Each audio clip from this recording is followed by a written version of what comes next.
আজকের মজার গল্প গোপালের কাঁকড়া চিকিৎসা। একদিন সকালে রাজা কৃষ্ণচন্দ্র মহারাজ বেশ মনমনা হয়ে বসে আছেন। গায়ে বেশ দুর্বলতা, মুখে হাসি নেই, খেতে মন চায় না। রাজবৈদ্য এসে বললেন, মহারাজ, আপনার শরীর অরুচি ও ক্লান্তি, আর আপনাকে কিছুদিন তার জন্য বনবাসে পাঠানো উচিত। রাজা শুনেই তো আতঙ্কে উঠলেন, বললেন, কি বললে রাজবৈদ্য? আমি বনবাসে যাব? আমি রাজা হয়ে জঙ্গলে ঘুরবো? না না না, কিছু একটা সহজ উপায় তুমি বের করো। রাজবৈদ্য বললেন, তবে একটা কাজ করুন, গোপাল ভাঁড়কে ডেকে পাঠান। ওর কাছে সব সমস্যার আজব কিন্তু কার্যকরী সমাধান থাকে। গোপালকে তৎক্ষণাৎ রাজসভায় ডেকে পাঠানো হলো। গোপাল এলো রাজা মহারাজের সামনে একগাল হাসি নিয়ে। রাজা বললেন, গোপাল, আমি বড্ড বিমর্ষ, মন ভালো নেই। বলো তো, কি করলে মন ভালো হবে? গোপাল চোখ টিপে বলল, মহারাজ, আপনাকে কাঁকড়া চিকিৎসা করতে হবে।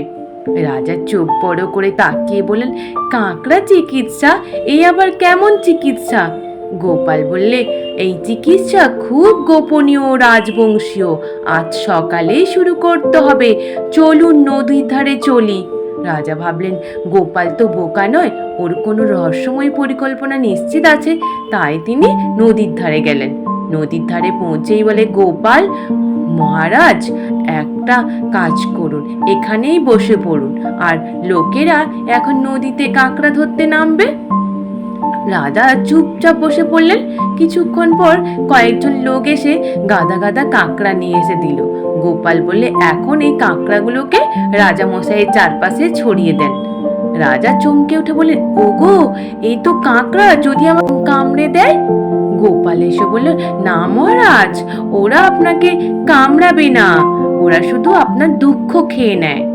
রাজা বেশ সন্দেহের চোখে তাকালো, রাজি হয়ে গেলেন। চারপাশে কাঁকড়াও ছড়ানো হলো। কাঁকড়াগুলো ধীরে ধীরে ধীরে ধীরে রাজা মশাইয়ের চারিদিকে ঘুরতে লাগলো। হঠাৎ একটা কাঁকড়া রাজার পায়ের আঙুলে হালকা করে কামড় দিল। রাজা চেঁচিয়ে উঠে বলে, আহা মাগো, গোপাল, বলেছিলে না কামড়াবে না? গোপাল ঠোঁট চেপে হাসি চাপছে বলল, দেখছেন মহারাজ, কাঁকড়া আপনার দুঃখ টেনে নিয়ে নিয়েছে। রাজা এবার রেগে উঠলেন, গোপাল, তোমরা সবাই মিলে আমাকে এই নিয়ে ছিনিমিনি খেলছো? গোপাল গম্ভীর মুখে বলল, না মহারাজ, এ হলো শাস্ত্রসম্মত চিকিৎসা। যন্ত্রণা দিয়ে মন ভালো করা যায়। এখন দেখুন, আপনি চেঁচাচ্ছেন, মানে আপনার শরীরে জোর এসেছে। রাগ করছেন, মানে মনের মধ্যে উদ্দীপনা ফিরে এসেছে। আবার হাসছেনও। রাজা অবাক হয়ে বুঝতে পারলেন, সত্যি তো, এতক্ষণ তিনি ঝিমিয়ে রয়েছিলেন, হাসছিলেন না, আর মাথা যেন কেন এখন যেন হালকা হয়ে গেল। গোপালের বুদ্ধি সত্যি কাজ করেছে। রাজা খুশি হয়ে বললেন, গোপাল, সত্যি তুমি চিকিৎসক। কাঁকড়া দিয়ে মন ভালো করিয়ে দিলে। আজ থেকে তুমি রাজকৌতুকবিদদের সঙ্গে সঙ্গে রাজ চিকিৎসক। গোপাল মাথা নিচু করে বললেন, মহারাজ, চিকিৎসা নয়, এ ছিল হাস্যযোগ। হাসলে মন ভালো হয়, আর আমি তো সেটাই জানি। সবাই হেসে উঠল। রাজা গোপালকে সোনার মোহরে পুরস্কৃত করলেন।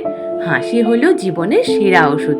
গোপাল ভাঁড়ের মতো মানুষরা আমরা যদি সকলে হাসি মনে থাকি, জীবনকে সুন্দর করে তুলতে পারবো।